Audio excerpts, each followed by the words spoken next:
ఎప్పుడు ఒకే విధంగా కాకుండా మనం దోశలు వెరైటీగా కూడా చేసుకోవచ్చు. అయితే నేను ఎప్పుడు రైసు గుళ్ళు వేసేసి దోశ వేసేదాన్ని. ఇప్పుడేమో సజ్జలు, కొంచెం గుళ్ళు, బియ్యము, శనగపప్పు వేసి ఈరోజైతే నేను దోశ చేద్దాం అనుకుంటున్నాను. దానికోసమే నేను 2 గంటలు ఇవి నానబెట్టాను. నానబెట్టిన తర్వాత ఇప్పుడు ఇది మిక్సీ కొట్టి ఒక 4 గంటలు తర్వాత ముద్ద బయట ఉంచితే అది ఇంకా బాగా దోశ వేయడానికి అది బాగా వస్తుంది. ఇంకోటి దోశ కూడా క్రిస్పీగా వస్తుంది. ఎందుకంటే మనం మిక్సీ కొట్టాక ఆ ముద్ద కొంతసేపు బయట ఉంచితేనే చాలా బాగుంటుంది. దోశ వేసేటప్పుడు కూడా మంచిగా పలచగా వస్తుంది.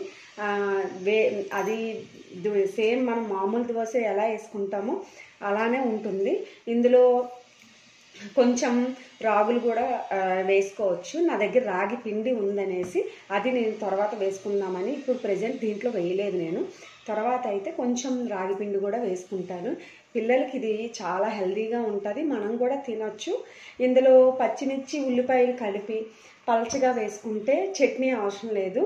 మనకు కావాలంటే మనం చట్నీ కూడా వేసుకోవచ్చు.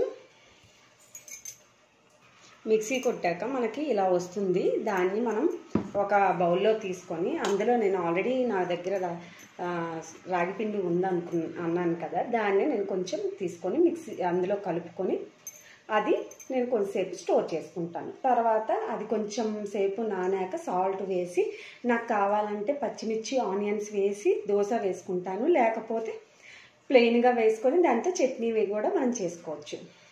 పల్లి చట్నీ, ఏ చట్నీ అయినా బాగుంటుంది, అది మన ఇష్టం.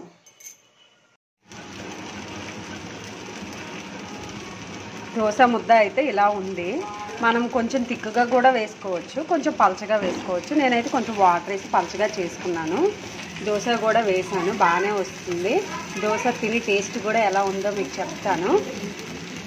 ఇది ఒకవేళ బాగుంటే పిల్లలకు కూడా మంచిదే కదా, హెల్దీ ఫుడ్. ఒకసారి ట్రై చేస్తే మనకు కూడా మంచిగా అన్నీ కలిపి వేస్తే వాళ్ళకు కూడా హెల్త్కి కూడా చాలా మంచిది. ఎలాగో మామూలుగా అయితే వాళ్ళు తినరు కాబట్టి ఇలా దోశలాగా చేస్తే పిల్లలు కూడా బాగా ఇష్టంగా తింటారు కదా. దోశ వేసుకున్నాను, టేస్ట్ చేస్తున్నాను. టేస్ట్ అయితే చేస్తున్నాను. కొంచెం వేడిగా ఉంది కదా, ఇంకా నేనైతే ఆనియన్స్, పచ్చిమిర్చి వేసుకోకుండా నేను చట్నీ చేసేసాను. పల్లి చట్నీ అంటే మా అబ్బాయికి చాలా ఇష్టం. మా అబ్బాయికి కూడా దోశ బాగా నచ్చింది. ఇంకా అది మా వాడు కూడా తింటున్నాడు. వాడికి కూడా చాలా బాగా నచ్చింది. ఆయన ఇష్టంగా కూడా తింటున్నాడు. పిల్లలకు కూడా నచ్చితే అంటే మా అబ్బాయికి మామూలుగానే దోశ అంటే చాలా ఇష్టం. ఇంకా ఈ దోశ కూడా బాగానే నచ్చింది కాబట్టి మనం ఇలా కూడా చేసి పెట్టవచ్చు పిల్లలకి. హెల్దీగా కూడా ఉంటుంది కాబట్టి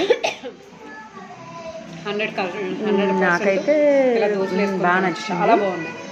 ట్రై చేయాలంటే మనం ట్రై చేయొచ్చు ఒకసారి.